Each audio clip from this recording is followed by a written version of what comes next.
La mort poursuit son assaut sur les croyants, parfois sur leur intelligence.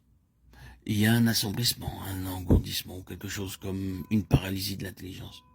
Lorsque vous vous apprêtez à considérer les choses du Seigneur, l'assaut commence. À d'autres moments, vous pouvez être parfaitement éveillé et libre, et votre intelligence peut connaître un léger trouble, alors que vous travaillez à des choses ordinaires. Mais dès que vous venez à des choses spirituelles, aux choses de Dieu, vous découvrez que votre intelligence devient enténébrée. Vous trouvez qu'elle ne fonctionne pas, qu'elle est paralysée, qu'elle est gagnée par une obscurité et une emprise de mort. L'ennemi fait des assauts sur notre intelligence. Il n'y a aucun doute à ce sujet. Il attaque notre âme. Pas seulement le côté intellectuel, mais de tous côtés.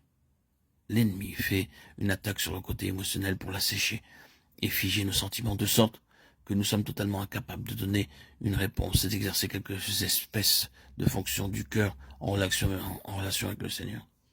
La même chose est vraie dans le domaine de la volonté. Il y a des moments où il semble que nous ne pouvons prendre aucune décision, que nous ne pouvons vouloir dans le sens du Seigneur. La volonté est l'objet d'un assaut de cette nature.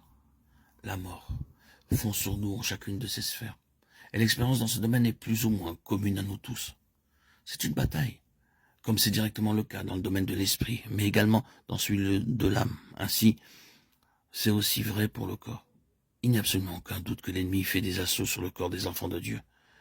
Je ne dis pas que toute maladie, tout mal, toute faiblesse physique, la moindre fatigue physique proviennent directement de l'œuvre du diable. Bien sûr, historiquement, c'est la conséquence de son œuvre, mais maintenant, ce n'est pas nécessairement l'œuvre directe du diable. Nous ne sommes pas en train de dire que cela est. Nous nous trouverions en grande difficulté si nous devions enseigner cela. Mais il existe des attaques directes de l'ennemi par l'esprit de mort sur le corps des enfants de Dieu, de sorte que là où il y a faiblesse, il s'en saisit et y ajoute.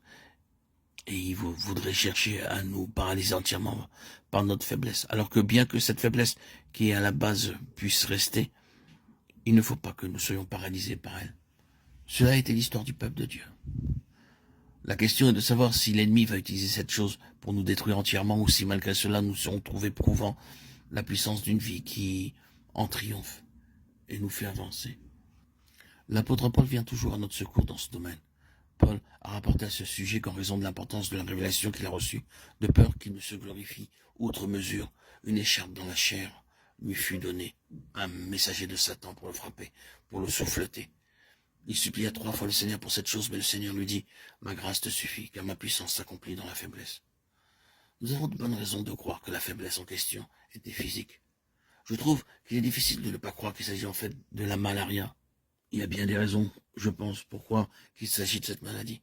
Les voyages de Paul concernaient souvent des régions infestées de moustiques, alors qu'il était démuni de tout moyen moderne permettant de surmonter cette maladie. Et quand vous vous souvenez que cette maladie a affecté ses yeux, quiconque sachant quelque chose de cette maladie a connaissance de cette douleur aiguë parcourant les yeux, qui finalement affecte l'organe de la vue. Ce sont autant d'indications qui incitent à penser à la malaria. Nous n'argumentons pas que cela a été ainsi, mais nous trouvons difficile de croire autre chose que cela. Mais quoi qu'il en soit, c'était quelque chose qui de temps à autre saisissait Paul et désespérait de la vie. Et il semble qu'il ne savait jamais quand cette chose allait s'abattre sur lui.